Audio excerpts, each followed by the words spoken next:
In this talk, we are going to look at a topic that philosophers, scientists, theologians, thinkers have been pondering and discussing for thousands of years. And the topic is what's real and what's unreal. Or perhaps even, how can we know what's real and unreal? Or can we know what's real or unreal? But what we've done in these previous talks that I have given here in the series is that we have actually established a completely new and very different foundation for talking about this topic. So let's begin with what I talked about in the last video, that when we go into separation, we are creating a view of how the world works, who we are, what we are, how we fit into the world, how we interact with the world, what we can do, what we can't do, all of these things. But because we have gone into separation, this view, this world view, is based on the duality consciousness, where we always have the polarities, we have the two extremes, we have gradations in between.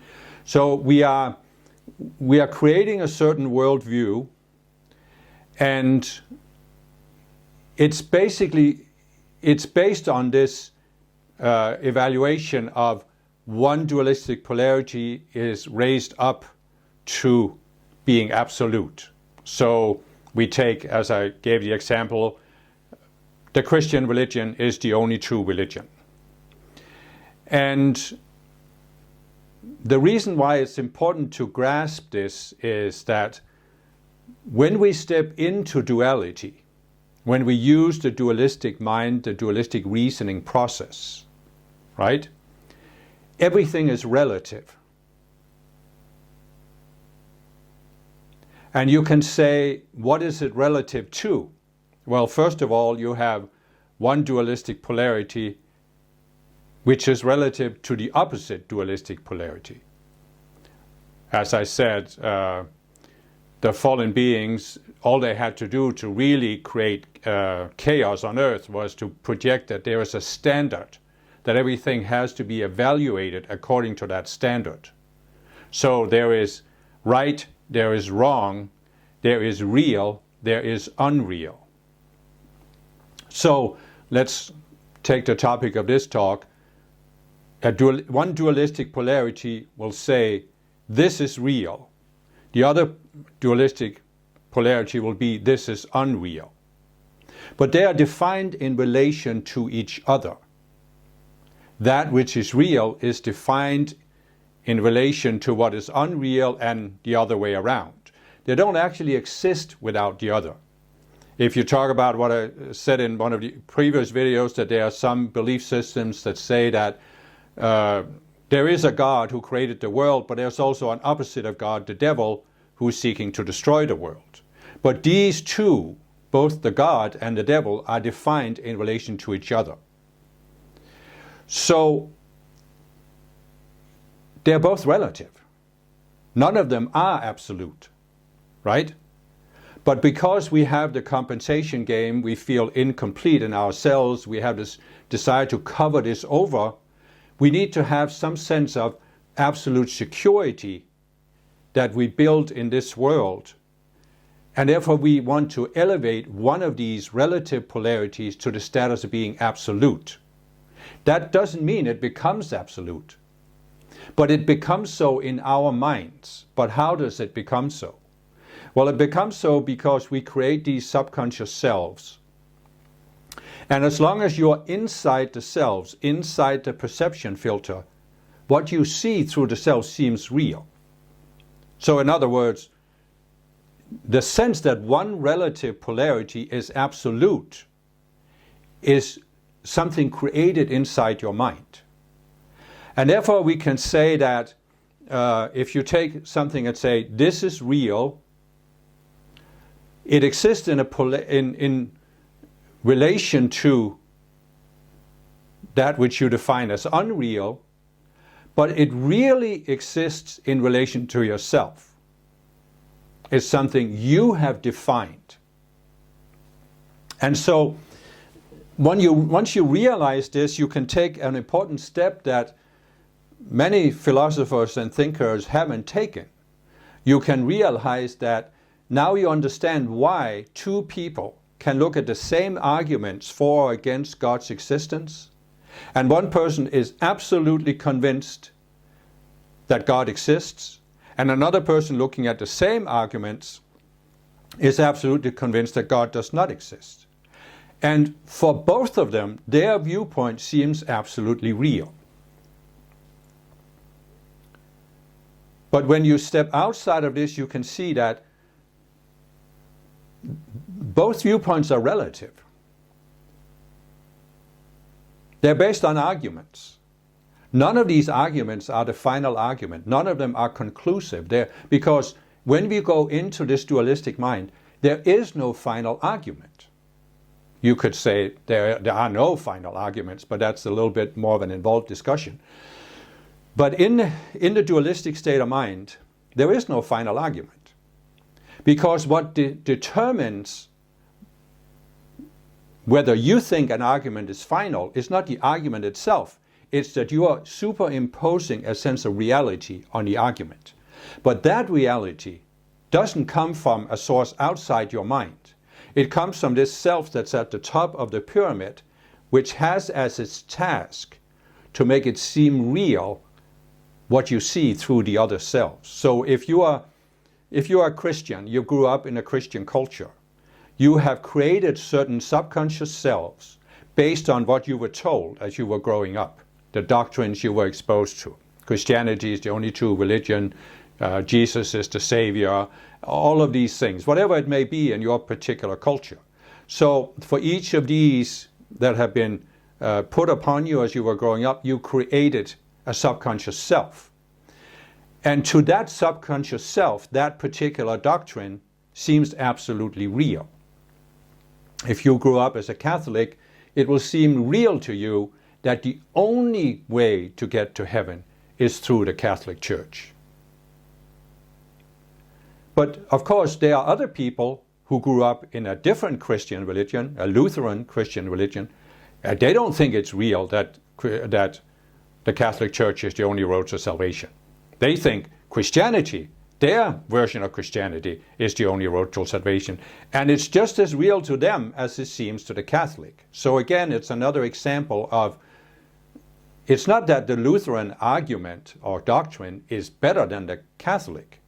It's just a matter of, what do people's sense of reality say? What do people feel? What do they experience as real? Right? So it's not the argument, it's the sense of reality inside people's minds.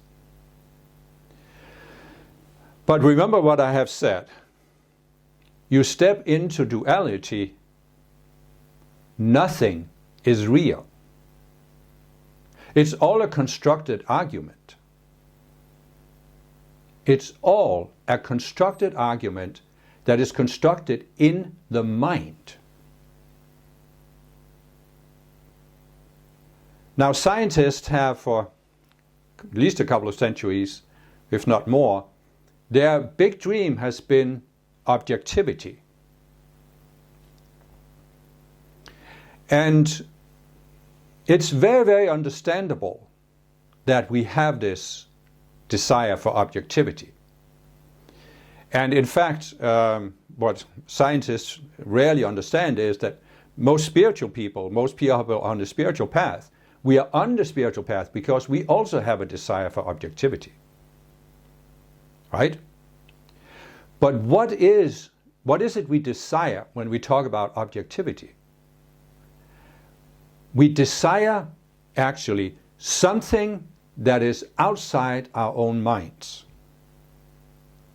We desire somehow to make contact with, to experience something that is outside our own minds. And now when we have this understanding of the dualistic mindset, we can see what it actually is we desire when we long for objectivity. We long for something outside the dualistic thought process. We are longing for something that isn't relative to one of these polarities, but also isn't relative to our separate self. So real is relative to the opposite polarity of unreal, but your personal experience of what's real is relative to your separate self. And what your separate self has decided, this is my foundation that I cannot and will not question.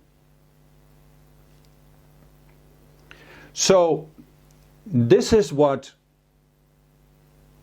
really sabotages our quest for objectivity, that we don't understand this mechanism.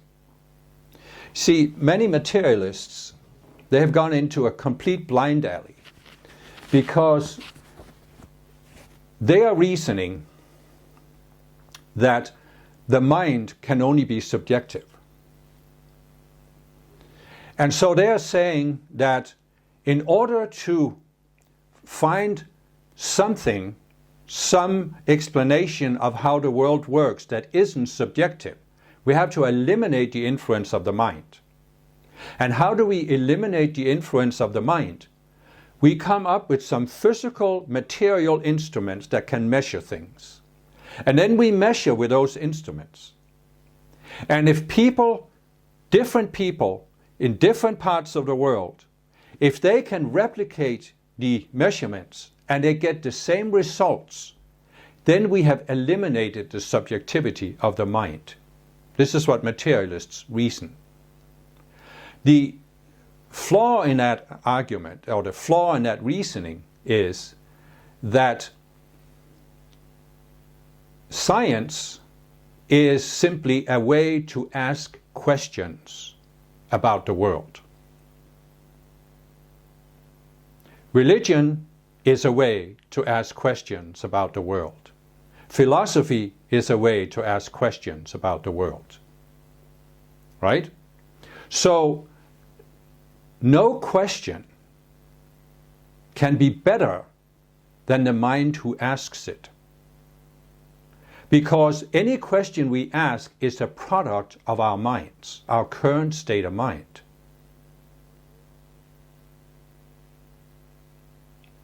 And this is what materialists, and for that matter religious people, and most philosophers haven't realized. They haven't realized this one thing. No question is asked from a completely neutral and objective state of mind. It's always asked based on our current worldview and our personal psychology. What we think is real, what we think is unreal.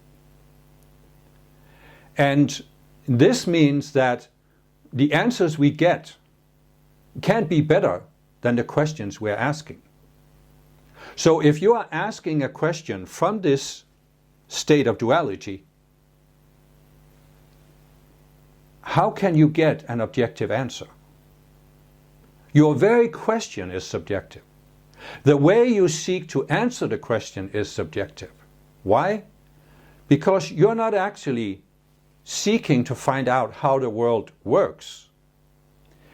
You are projecting a mental image of how you want the world to work, and then you are seeking validation for it. Take materialists. The basic assumption of materialism is there is no God. There is nothing beyond the material universe.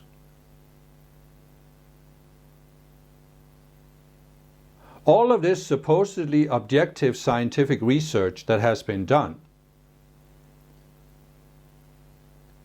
that is based on this assumption, this is not objective research. This is not seeking to discover how does the world work. They're not asking the question, is there anything beyond the material universe? They are saying, we know it's our absolute truth. There is nothing beyond the material universe. Therefore, we don't need to investigate this. We don't need to research it. We are only researching inside this box that we have defined, because only in this box do we find reality. We don't find anything beyond this box because there is nothing to find. But that's a definition. That's another example of you take a relative viewpoint, a dualistic viewpoint, and you elevate it to the status of being absolute. We cannot question this. And the irony here is, which is kind of a side point, but the irony is that materialists claim that they have liberated the world from the fallacies of religion. And I totally agree with what they say about religion. The medieval Catholics, it was a complete fallacy. But what did the medieval Catholics do? They said, here is the box for what you are allowed to think about. Our doctrines, the Catholic doctrines, they are infallible. Therefore, we don't need to question them. But it's exactly the same that the materialists are saying about the materialistic doctrine. This is infallible. We don't need to question it. Aren't they doing the exact same thing that the medieval Catholics were doing? So exactly how had they liberated human thought? How do you liberate human thought as long as you are creating a boundary saying you're not allowed to think outside the box? If you claim you have liberated by taking people from one mental box to another, that's just hypocrisy. Anyway, that was a sidestep. What we can come to is we can realize there's science and there's materialism. Science is an open-ended investigative process. Don't misunderstand me. I'm in no way arguing against science. Science is a wonderful tool that is absolutely necessary for the progression of the world. But materialism is an ideological overlay that has been put upon science, and it actually has limited scientific inquiry. And one of the ways it has done this is by saying consciousness, the mind, can only be subjective. Therefore, we as objective scientists don't need to research. We don't need to investigate consciousness.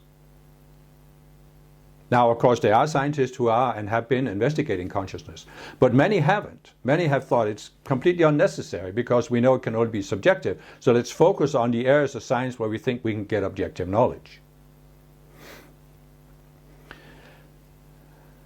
Now, the important point to grasp here is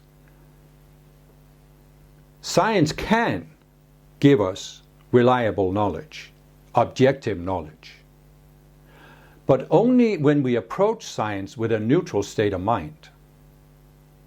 And what I've been trying to explain in the previous videos is that as long as we are in this dualistic state of mind, we are not neutral. We cannot be neutral. And so science taken over by materialism is doing the same that religion has been doing, limiting human thought. But science isn't the only way to get out of the subjectivity of duality. The other way is mysticism, or what I call the spiritual path. And this is something that I don't understand why. I have read quite a lot of philosophy, and I don't understand why Western philosophers have not considered this. They have not considered what are the actual capabilities of the human mind. In other words, does the mind have other faculties than just intellect, reason, analytical mind? Does it have other faculties, other ways we can gain knowledge? Very few, a couple of few. Schopenhauer was one of them that have considered that there could be alternatives. But in the East, they have a long tradition for really investigating that the mind can reach higher states of consciousness. And that's, of course, what I have talked about in these previous talks, where it talks about there are 144 levels of consciousness on Earth.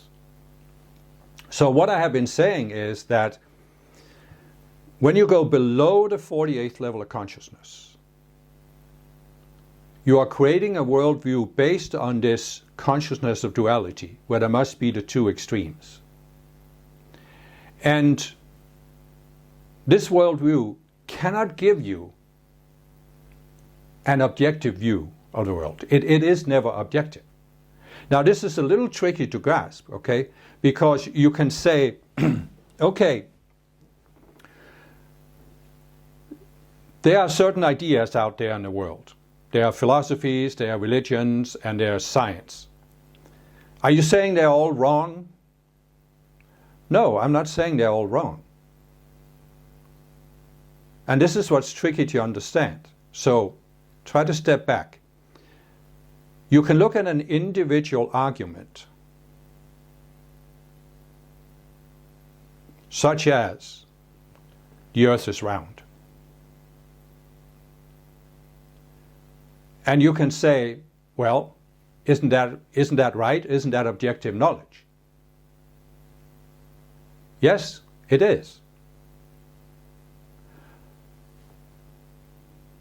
But what you need to look at is not just one individual argument. You need to look at the worldview that a person has and how he uses that argument. And that's why you can say that when people are below the 48th level of consciousness, they can have a worldview where many of the individual elements of that worldview are correct enough. I mean, the earth is round. But still their worldview as a totality is very subjective. It's dualistic. It's skewed. It gives a distorted view of how the world works.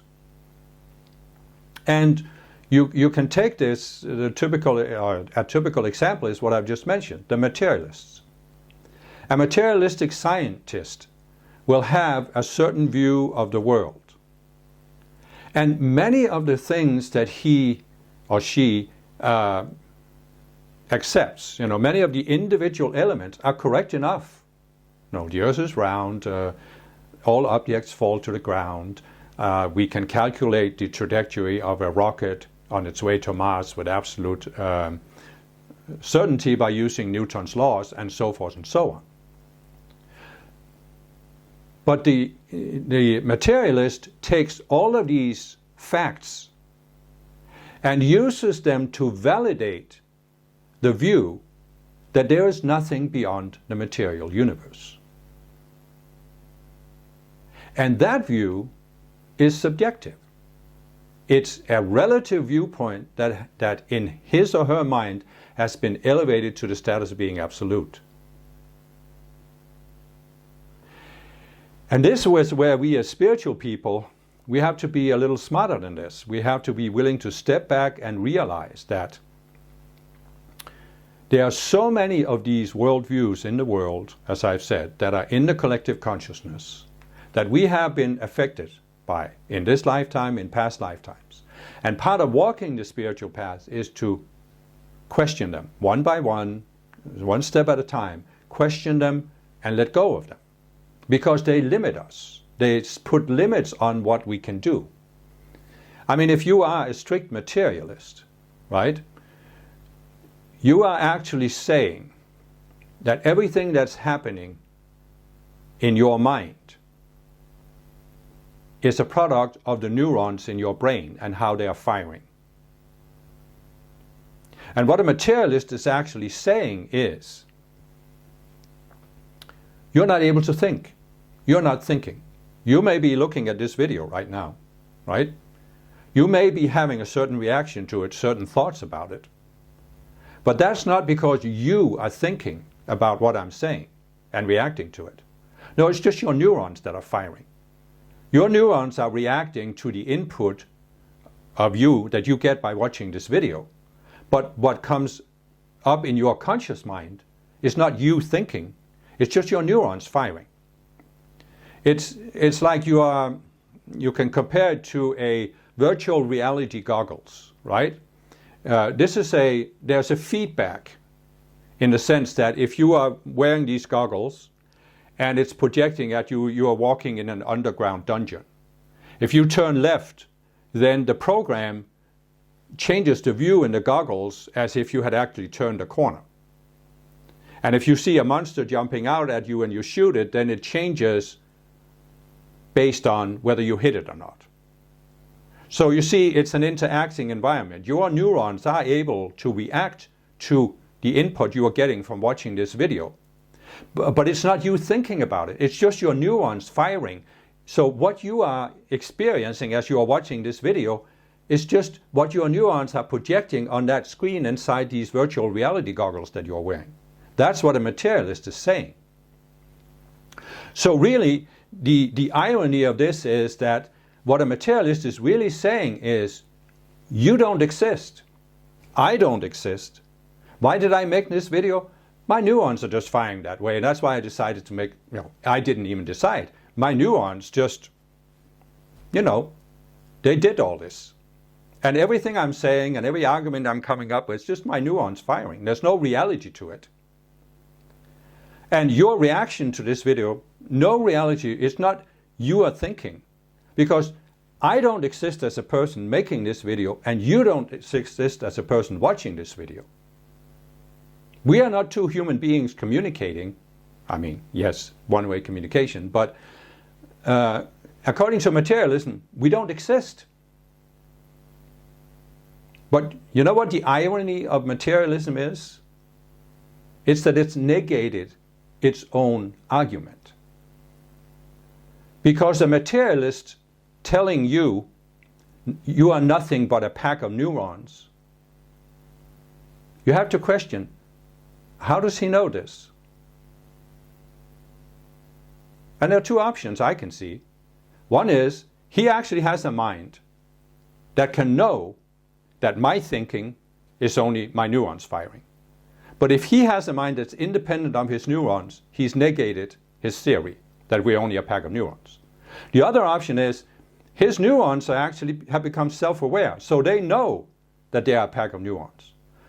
But self-awareness in neurons is also contrary to materialism, so either way, you've negated it. It's kind of similar to, there was, in the, I think, 1600s, there were some philosophers called empiricists.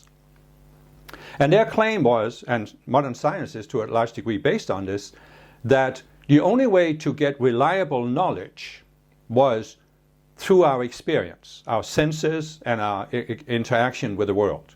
In other words, there were no a priori ideas. There were no inherent ideas that existed in the mind. We could only get reliable knowledge through our experience.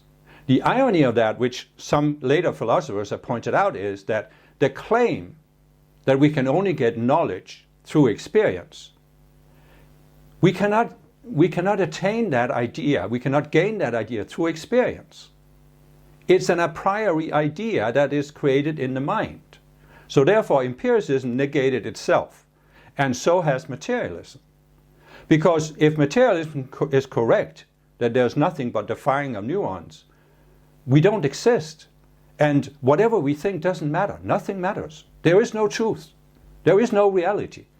The objective reality that scientists have been looking for hundreds of years cannot exist if our minds, our conscious awareness, is just a product of neurons. There can be no more real than what we see in a pair of virtual reality goggles. It's just a projection from the neurons. There's no reality to it. Unless the neurons can know what's real and unreal. But you see, they can't according to materialism. So where did I go with all this? I got sidetracked again. What can we do as spiritual people? Well, we can start investigating, is it possible that the mind can actually gain objective knowledge? And we have now realized that as long as we are in this state of duality, in the state of separation where we see ourselves as separate beings, the mind cannot gain objective knowledge. Doesn't matter what we do on the outer, doesn't matter which, whether we believe in materialism, whether we believe in Marxism, whether we believe in this religion, or whether we even believe in some kind of spiritual guru. As long as we are below the 48th level of consciousness, we are always projecting. We are projecting a mental image, and all we want is validation for that mental image. So what we can realize now is that the alternative to this state of consciousness, where we're always projecting out, is to strive to go into a state of mind where we are open. Originally, the original scientists that started science, they were open-minded. They were willing to ask these open-ended questions where they didn't know the answer beforehand. They didn't have a theory of what the answer should be. They were just asking a question. And this is the state of mind that mystics are also in when they are engaging in the mystical path, the spiritual path. You are asking an open-ended question. And the difference is fundamental, because when you are not in that state of mind, you're not asking an open question. You have a worldview and you're looking for validation of that view. And I'm not saying that you instantly become completely open when you go up to the 48th level of consciousness and start walking the spiritual path. But you have some openness, because what has happened to you is that you have actually had an experience of something outside this dualistic worldview that you have so far had. Otherwise you can't go up to the 48th level. And this experience can take many forms. It can be a sense of the mind falls still. It can be a sense of you're witnessing yourself, your body from the outside, a sense that you have experienced this before. It can be a sense of just pure awareness. You're just aware without having any thoughts or feelings. There's no content of awareness, just a container of awareness. And many people are not even aware that they've had these experiences, because we grow up in a culture where we can't explain them. There's no label to put on them. We don't understand what they are. So many people have them without realizing it, but what happens when you have these experiences is that suddenly you have a frame of reference.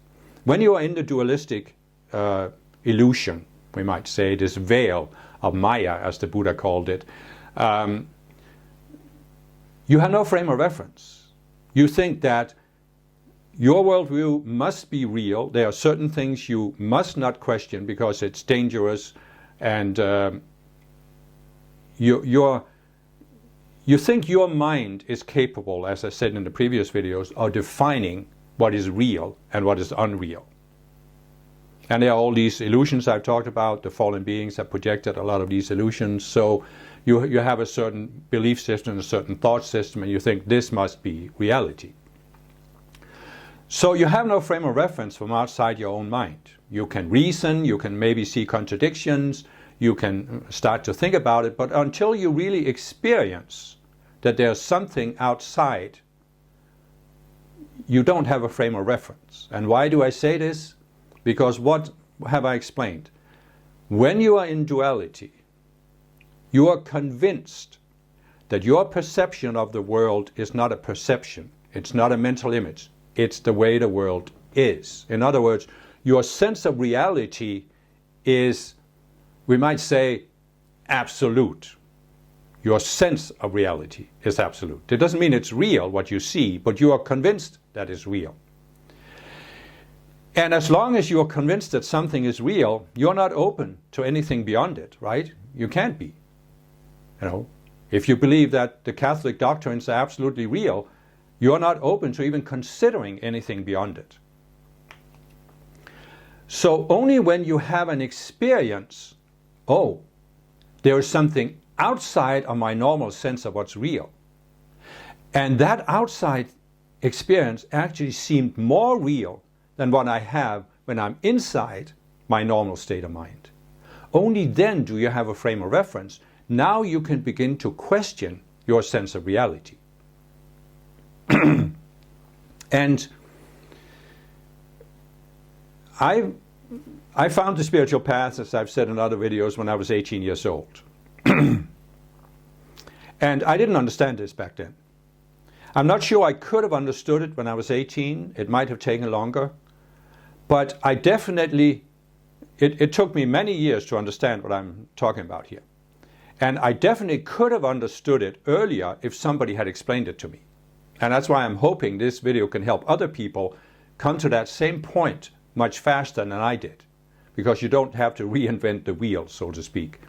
And it's a very important breakthrough and turning point on the path, where you come to this point where you are saying, now I'm open. I am open to experiencing something beyond my present worldview and my present sense of reality. And this actually takes, you might say it takes a certain courage, because when you are below the 48th level of consciousness, you are actually a security addict. Because you cover over the sense of incompleteness by feeling that as long as you have this absolute worldview, you are okay. However you define this. Christians obviously believe that as long as they believe in the Christian doctrines, they're guaranteed to be saved, and therefore they can feel safe. You can see many Christians who have come to question the Christian religion, and it's extremely difficult for them because they are afraid that if they question the Christian doctrines, they will no longer be safe. Whether they think they're going to go to hell or whatever they think, their sense of safety can be shattered. They are afraid of that. Many people are so afraid of it they don't dare to question. Some people have questioned it, but it has been very traumatic for them because their sense of safety was shattered in a very abrupt way. So this is not what the spiritual path is all about. This is not what I'm talking about. What I'm talking about is coming to the point where you realize that there are higher levels of consciousness than what you have right now. Your concern really right now is not to go to the 144th level of consciousness. Your concern is to go to the next level up. That's all you need to be concerned about. So therefore, you can put yourself in a state of mind consciously where you're saying, I want to see the illusion of my current level of consciousness, and I want to see the higher understanding that replaces that illusion. I am open to seeing my current illusion. And when you do this, you can come to see the illusion, but it won't shatter your sense of security or your sense of who you are. It will take you that next step up. And then you can start working on the next illusion. But you don't need to have all of your illusions shattered all at once. That's not what the path is all about. But it's very important to come to that realization. There is a reality beyond my current state of mind. And it's also important to have what I've explained in the other videos, that the path never stops as long as we are in embodiment on earth. Because when you reach the 144th level and you see through that last illusion, then you can't hold on to the physical body and you ascend. So as long as you are in embodiment, there is an illusion you haven't seen, possibly more than one. But your concern again is the next one. And this is, if you can make that shift consciously, you can speed up your progress tremendously. Because what you can realize is that you are in the process of moving from a state of consciousness that's entirely subjective to a state of consciousness that is as the least amount of subjectivity that you can have on earth. You are the most neutral, the most objective state of consciousness that you can have as long as you're still in embodiment on a planet like Earth. I've explained that the Earth is a very dense planet, it's an unnatural planet, has a very dense collective consciousness. There are many, many illusions and lies that have been spread by the fallen beings in order to keep us trapped. And so it's a very difficult planet to walk the spiritual path on, because there are so many subjective lies and illusions. So you are walking the process of shedding these illusions one by one, and as you do, your mind becomes more and more neutral, more and more objective. However, you're never going to become, as long as you're an embodiment on earth, completely objective. Because you will always be looking at the world from your particular vantage point. I'm sitting here. I'm looking at the universe from this particular spot. I'm looking into this camera. You are sitting there looking at the screen from your particular vantage point. There's nothing wrong with this. I'm not trying to say that you should ever come to see the world the way I see it. You will always be looking at it from your individual vantage point. Nothing wrong with that. Even if we both come to the 144th level of consciousness, I'm still going to be looking out from this body, you're going to be looking out from your body, and therefore we have still some individual vantage point. But it will not be the kind of vantage point you have when you're below the 48th level of consciousness. Because if we were both below the 48th level of consciousness, we would both have a worldview that we thought was absolute.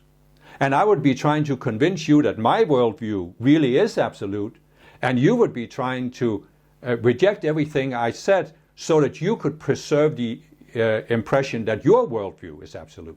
And therefore we couldn't have a conversation. There couldn't be a meeting of the minds. But as we become more and more neutral, we can have a meeting of the minds. And that's why I've said in some of my breakthrough videos that there can be many valid spiritual teachers. They are just teaching from different vantage points, using different concepts, different words, different ideas. But the important point is not, is the teaching absolutely true as it's expressed in words? The important thing is, does it help you transcend your level of consciousness? And this is why we can gain an even different perspective on the topic, what is real, what is unreal, right?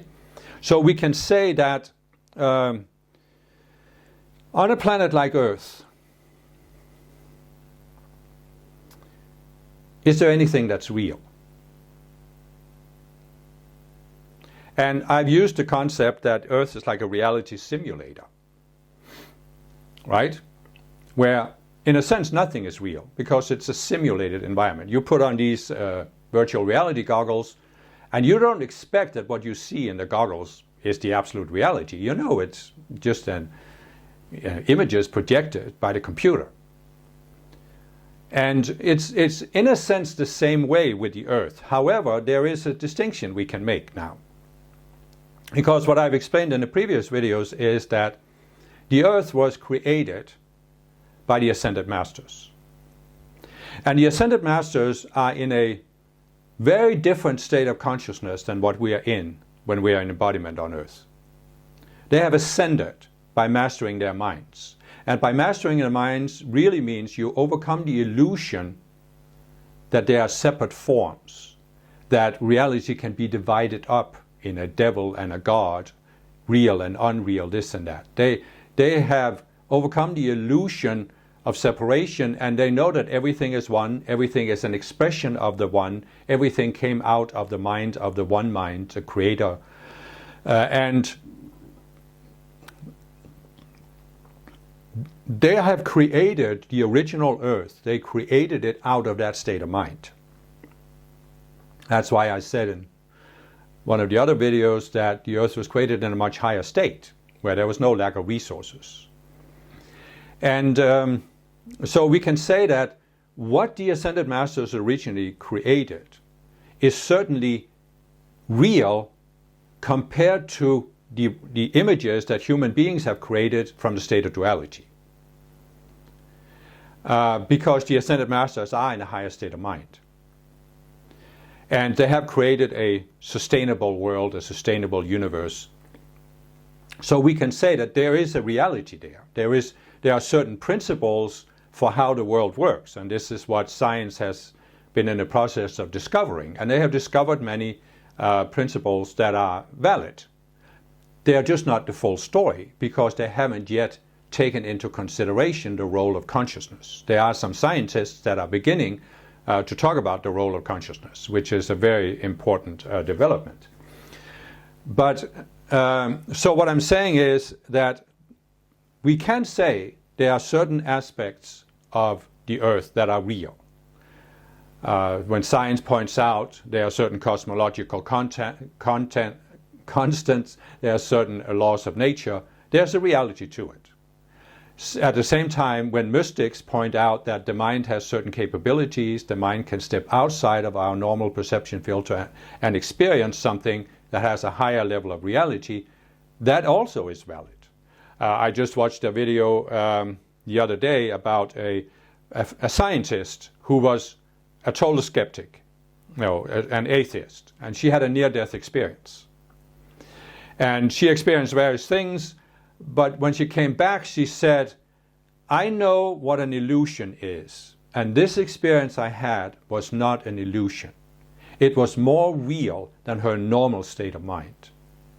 So again, the mind has the capacity to step outside its perception filter and make contact with something that is real, because it's not created by human beings. Now, as I said in one of the other videos, the current state of lack of resources and the unequal distribution of wealth that keeps many people in poverty, these conditions were not created by the Ascended Masters. They were created by us human beings over a long period of time. So this is not real. So it's not that everything is real on Earth. Not even everything in the physical world is real in an ultimate sense. But you can also step back and you can say that, as I explained in the first video in this series, the Ascended Masters created the Earth in a certain state, but it wasn't finished. The idea was that we, who are self-aware beings, we would take embodiment on Earth and we would continue the creation of the Earth. We are co-creators. And so we would actually raise the Earth up to a higher state than what was originally created. Instead, we have chosen to take it down to a lower state, but that's also within the realm of free will. So we can say, is there anything in the material universe that's ultimately real? No, because not if we think about reality as a static state. But what we can realize is that this idea that something real should be something absolute, something finished, something complete, something perfect, this whole idea comes from the fallen beings. It's again this, you're projecting, there is a standard. So, what's real and what's unreal, the fallen beings have projected. It must be possible to set up a standard for what's real and what's unreal. And on the one end of that scale of the dualistic polarities, you have the polarity, this is real. But if it's ultimately real, it couldn't change, right? Because then it isn't perfect. Something that's ultimately real must be perfect, then it can't change. And this is what many people have reasoned about God. God must be this perfect being who never changes. This is all duality. This is what we can realize. As I've explained in the first video, the entire world of form is in a constant process of self-transcendence. The Creator is in a constant process of self-transcendence. What makes the Creator transcend itself? That it has created co-creators, and what we are experiencing helps the Creator transcend itself. So everything is a constant process of self-transcendence. So if we think that something real should be perfect so it could never change, well, then according to that definition, nothing is real. But nevertheless, if we step away from that dualistic scale, then we can see that there is something that's real. It's just not static. It's not standing still. It's a constant process of self-transcendence. You could also use another measure that I've explained in the first video, that the sphere we live in is unascended. It has not yet ascended to the point where it becomes a part of the spiritual realm. So therefore we could say in an unascended sphere, nothing is ultimately real. But we have to be careful and not project it in the spiritual realm. Things are not changing, because even in the spiritual realm there's constant self-transcendence. So how do we define reality now? This is what we have to realize as spiritual beings, that even our sense of what's real and unreal has been affected by the fallen beings and their illusions. They have a desire to define what is real and what is unreal. And as spiritual people, we have to realize the fallen beings are in a complete state of illusion, as are most human beings on earth. So as spiritual people, the task of walking the spiritual path is to raise ourselves above all of these illusions created by the fallen beings.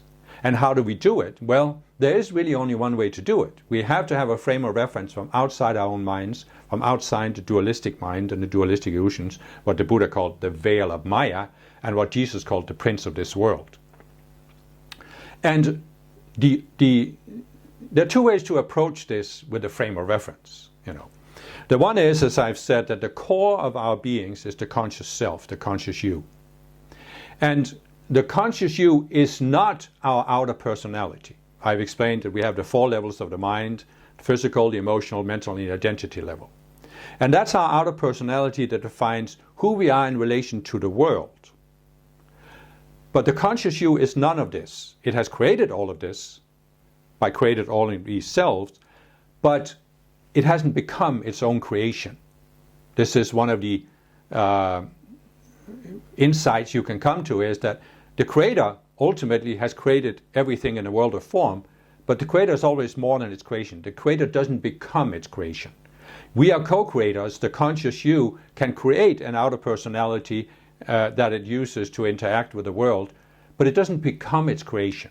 That means you can never be fully, you can be identified with it in the sense that you are inside of your outer personality and you're looking at everything through that filter, but you haven't become it. You can always step outside of it. So you can say that the task, the way to get a frame of reference is that the conscious you steps outside of its outer personality, experiences itself as pure awareness.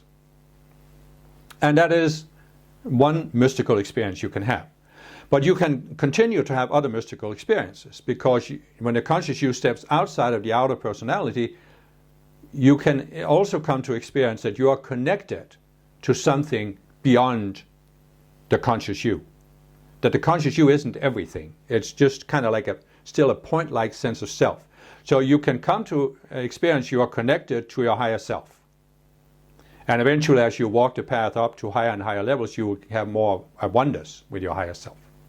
But you can also come to connect with the fact that your higher self is not the only self-aware being that exists. There is, in the realm where your higher self exists, the spiritual realm, there are other self-aware beings called the Ascended Masters. So you can call them other names, but you can come to experience there are these self-aware beings. And therefore, you can connect to the Ascended Masters, and you can learn from them, you can get an experience from them of the principles that makes the world work. And therefore, you can begin then to expand your understanding of the world and your co-creative abilities. You can expand your co-creative abilities, your ability to create the kind of life experience, even the physical circumstances that you want. And that's what happens as you move higher towards the 144th level. There are some things you can't change because you are on a planet with 7 billion other people, but nevertheless you can change a lot of things once you connect to the once you begin to see yourself as a co-creator. Co-creator with what? A co-creator with the Ascended Masters who created the earth and who are overseeing its progression. So what am I saying? I'm saying is that the spiritual path, rising to higher levels of consciousness, is really about expanding our connection to what is, first of all, beyond our own minds, but also beyond the environment we're in. And this is not a matter of theory, it's not a matter of believing, it's a matter of experiencing. You experience the connection. And you experience that the experiences you have when you step outside of your mind are more real than the experiences you have when you're inside your mind. That's why you can question this sense of reality, the sense of security, and you can gradually raise your consciousness because you let go of some of these illusions, and it doesn't disrupt your sense of who you are. You are gradually raising your sense of who you are. And one thing that was helpful for me to help me go through this process more consciously was this awareness that of, what we can call black and white thinking. It's a very common aspect of the duality consciousness, and you can see, for example, Christians. They're in black and white thinking because they believe that Christianity is the only true religion. Everything else must be false. Everything else comes from the devil, and they should ignore it. But fundamentalist materialists, materialists are in the same black and white thinking because only materialism has the truth, and everything that's beyond materialism is just nonsense. It's just the subjectivity of the mind. And one thing that helped me begin to question this black and white state of mind was actually realizing that this idea of black and white actually came from a philosopher, a Greek philosopher who lived 2,500 years ago called Aristotle. And Aristotle came up with this system of logic, where he basically said that a statement must be either true or false. And it's actually called the principle of the excluded middle. There's nothing in between true and false. A statement is either true or it's false. And he created this entire way of reasoning, And a famous example of this Aristotelian logic is all men are mortal. Socrates is a man. Ergo, Socrates is mortal. And this is Aristotelian logic. And it's used by science today. It's actually the foundation for materialism. A statement must be true, or discovery must be true or false. Right? And this is the basis for a lot of thinking. Certainly religions. Most religions have this either or. Our religion is true, therefore anything that contradicts it or goes beyond it is false. But it's very, very limiting to human thought. And of course, many people, especially in the last century or so, have started seeing the fallacies. They may not have the concept of black and white thinking, but they're seeing the fallacy of it, especially in religion. Many people have seen the contradictions in religion. And what unfortunately happens to a lot of people that start questioning black and white thinking is that they go into the polar opposite of black and white thinking, which is gray thinking. And as I said, there are two polarities. In black and white thinking, they say there are only the two polarities, black and white, real and unreal. It's either completely real or completely unreal. Nothing in between, the excluded middle. But many people have seen the fallacy of this, so they are saying, no, there is actually something in between the two extremes. There are gradations in between them. And this leads many people into what I call gray thinking, where how can we really know what's true? How can we know what's real? And this leads many people to become agnostics, where they say, yeah, we can't know whether there's a God or not. We can't know whether there's something outside the material universe. The human mind can never know. But this is actually, in a sense, the same as what the materialists are saying. The human mind can only be subjective. And that's what agnostics are also saying. There's no absolute truth that the human mind can ever know.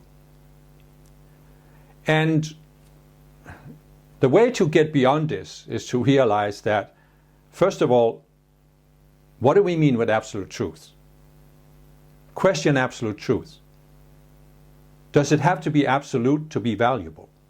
In other words, I'm at the 75th level of consciousness. I have an illusion. I come to see through that illusion. And in order to see the illusion at the 75th level, I have to see a higher understanding that replaces the illusion. But that higher understanding at the 76th level is not the absolute truth. It's the highest I can see right now. So the fact that I can't see, as long as I'm embodiment on earth, an absolute truth, doesn't mean that I should stop trying. Because as long as I'm focused on seeing the illusion at my present level of consciousness, and I come to see that illusion, I've taken a step higher. And then I can take another step, and I can get somewhere instead of sitting around in the quicksand of thinking, oh, I can never know. So how do we deal with this Aristotle, a statement has to be either completely true or completely false. Well, we can realize there are alternatives to this view. And some Eastern teachings, there was a 4th century Buddhist scholar called Nagarjuna, or however it's pronounced, who came up with a different system of logic, actually, that had 4, instead of having just 2, true or untrue, he had 4. He said a statement can be both true and untrue, and he said it can be neither true nor untrue. And without going too much into that, what I'm trying to say is, if you are having a question that you find it difficult to answer, it could be because the question is asked based on this black and white thinking, the binary thinking. For example, many questions you ask are yes or no questions. Is there a God? I want a yes or no answer. Well, this question, there's a limit to how far you can get with questions like that. That's what Aristotelian logic actually proves. There are alternatives to asking those kind of questions. And the alternative could be to say, what if I question the question? Is it really the best question to ask? Are there other questions I could formulate? And then when you do that, you can step even further back and say, what if I question the state of mind from which I'm asking the question? In other words, as I will try to explain in these videos, am I in a state of consciousness right now where I could actually get an answer to the question of God's existence? And as I've tried to explain, when you're below the 48th level, you can't. Yeah, well, of course you can get an answer. You can say yes or you can say no and you can believe it's real. But you can't actually. And why not? Because you can't experience God's presence. You could also say that what we have been doing in the West, starting with Aristotle actually, is that we have been trying to answer all our questions by asking questions as if we are a subject asking questions about a separate object. In other words, I am here, God is somewhere out there, and from a distance, I want to ask a question in my mind formulated in words. Does God exist? Is God real or is God unreal? But what we haven't been willing to do is say, well, what if our minds are not capable of resolving that question? Because we are not in a high enough level of consciousness to experience something beyond our own mind. As long as we are asking it as a separate subject, we cannot experience God directly. We can only project a mental image on that remote object and say the object is this and the object is that. What if it would be possible to resolve the question of God's existence, but only by rising to a higher level of consciousness where the conscious you isn't as identified with the outer mind, and therefore the conscious you can step not only outside the outer mind, but can actually step so far back that now it experiences something that is beyond the entire world of form. It experiences something that has no form. Whether this is the ultimate creator or not, it gives you, when you have that experience, and I've had that experience, a totally different perspective on everything else. Because you realize there's something that is so far beyond your own mind that it's completely ridiculous to think that your mind could put words on that something, could describe it in terms of images, and therefore you just stop trying. You realize there's something that is ultimately real outside your own mind. But even after you've had such an experience, once you come back into your normal state of mind, you realize you can't describe it with anything. There are no words here.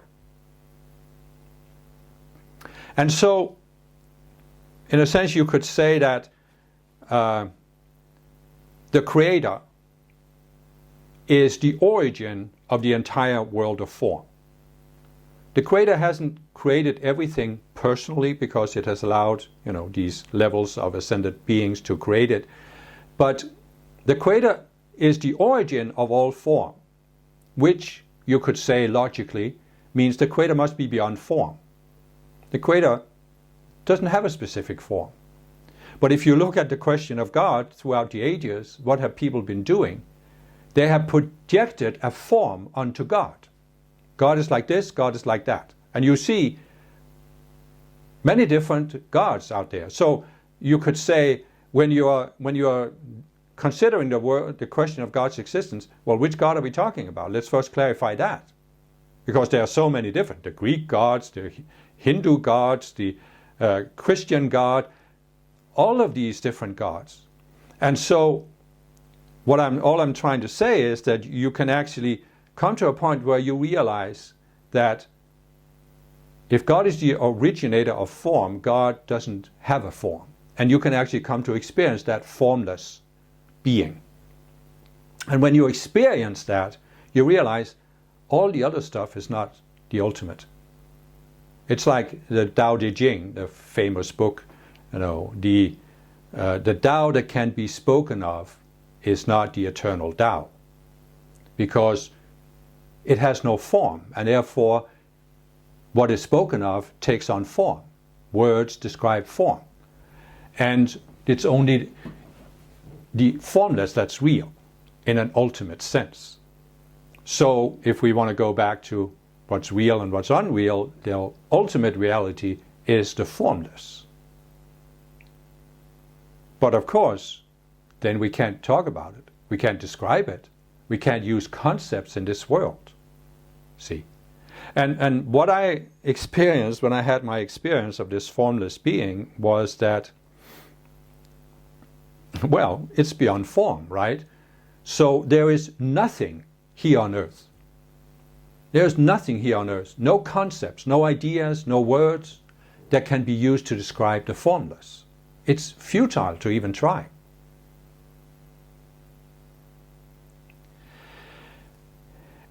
But this is what people do when you're still in duality. You're looking at the world you are in through your own perception filter. You think your perception filter is real, and therefore you think you can project from your perception filter onto reality, onto God. The biblical God, the angry God in the sky who will send us to hell if we don't worship him, is the fallen beings projecting from their own state of mind, projecting their own characteristics on God. They are angry because they're not masters of the universe. They want to define what the world is like. They want everybody to obey them, to worship them, and they want to punish those who will not submit to them. So that God is completely unreal. And it only seems real when you're looking at it from inside that perception filter. So again, there are different levels of what's real and unreal. Because if you look at it, really look at it, you could take another approach, you could take a practical approach and say, does it matter what's real or unreal? Because what matters to you is what seems real to you. And therefore the question you are facing is, do you want to continue living your life based on your current sense of reality? Potentially living the rest of this lifetime based on this sense of reality, potentially living any number of future lifetimes based on this. So this is one option. You continue living based on your current sense of reality, Or do you want to question your current sense of reality so you can rise to a higher sense of reality, which gives you a sense of inner freedom, a sense of inner peace, a sense of ability to actually conduct your practical physical life in the way you want? Do you want more? Do you want something more real than what you have right now? Or do you want to continue with the sense of reality you have right now? And that's where the spiritual path comes in, because the purpose of the spiritual path is to rise to a higher and higher sense of what's real. And I have given this image that the universe is like the cosmic mirror, and it will reflect back to us as physical circumstances the mental images we are projecting into the mirror. And you see what I said in my first talk, we have collectively lowered the physical environment we are in to the point where it seems real that there's a lack of resources. And if you are projecting a mental image into the cosmic mirror, and you are absolutely convinced that it's real, that you can only live in a certain physical state, a certain state of abundance, what can the mirror do but reflect it back to you? This is what you are saying that you want to experience. Do you understand that? What you see as real in your mind, that is what you are telling the cosmic mirror. I want to experience conditions that validate my sense of reality. What can a mirror do but reflect this back to you? This is what you want. Your reality, your sense of reality, this is what you want. How do you get something else? How do you get something more? Raise your sense of what is real. You have to come to a point where it seems real to you, it is real to you, that you can have more abundance, that you can have different physical conditions. You are in, as I've said, a reality simulator. The simulator can project many different things, many different physical conditions. Because to the simulator, it doesn't matter. It's just like you take a movie screen. Does it matter whether it's a drama or a romantic movie that's projected onto the movie screen? Not for the screen, it doesn't care. It'll reflect back whatever images are projected on it. That's how the cosmic mirror is. That's how the reality simulator is, because the reality simulator is a simulator. The sense of reality is created in your mind, not in your brain, okay, but in your mind. That's where the reality part comes from. The simulator doesn't care whether it reflects poverty or abundance. But if you think poverty is real, then that's what you will get back. And if you think abundance is real, that's what you will eventually get back. And any other conditions. I'm simplifying it, but basically every aspect of your life experience, whatever you are projecting out that is real, is what will come back.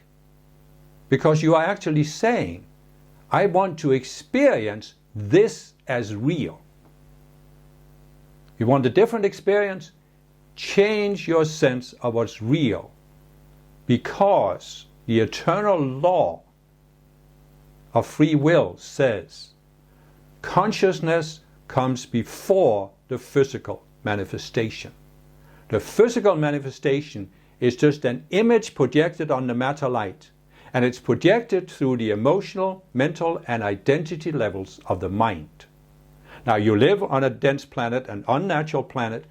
You can't expect that you can create a mental image and it's going to be instantly manifest, because there are 7 billion other people who are in different levels of consciousness, many of them below the 48th level of consciousness. So there are limits to what we can manifest on Earth. But nevertheless, I can assure you from personal experience, your life experience, what you're experiencing inside of your own mind, there is no limit to how far you can take that.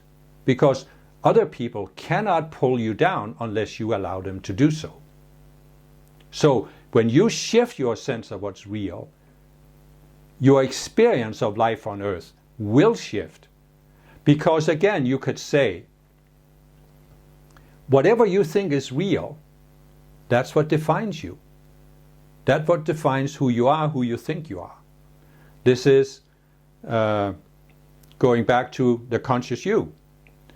The Ascended Masters have explained that the conscious you is pure awareness because this allows it to go into any experience it wants to have on earth. And you go into an experience, you create an experience for yourself by creating these subconscious selves that are based on certain beliefs. This is how the world works, this is real, and this is how you have an experience. But the conscious you doesn't become this. And that's why you can change your experience. It's that simple. If the conscious you became its own creation, it couldn't change it. But the law of free will, as I've explained, means that you have the right to go into any experience you want. But you can never go into an experience that you can't get out of. But the way to get out of it is to change your sense of reality. Because as long as you think that you have created something real, that your mind has created something real, well, you can't get out of it. You think this is who you are. So the reality is that the conscious you is who it is. It's pure awareness. It's not trapped in anything in form. But in the here and now, in your experience, you are who you think you are. Whatever you see yourself as, whatever you think is real, this is what you're projecting out, this is what's coming back, but it is also what you experience from inside your own mind. So, again, if you want to continue for the rest of this lifetime living based on your current sense of reality, this is perfectly in accordance with the law of free will. But if you want to change your sense of reality, change your reality, this is also perfectly in accordance with the law of free will. And I just hope one thing, as a result of watching these videos, is that you have come to realize you do actually have the choice. You can choose what is your reality. You can choose what is real for you.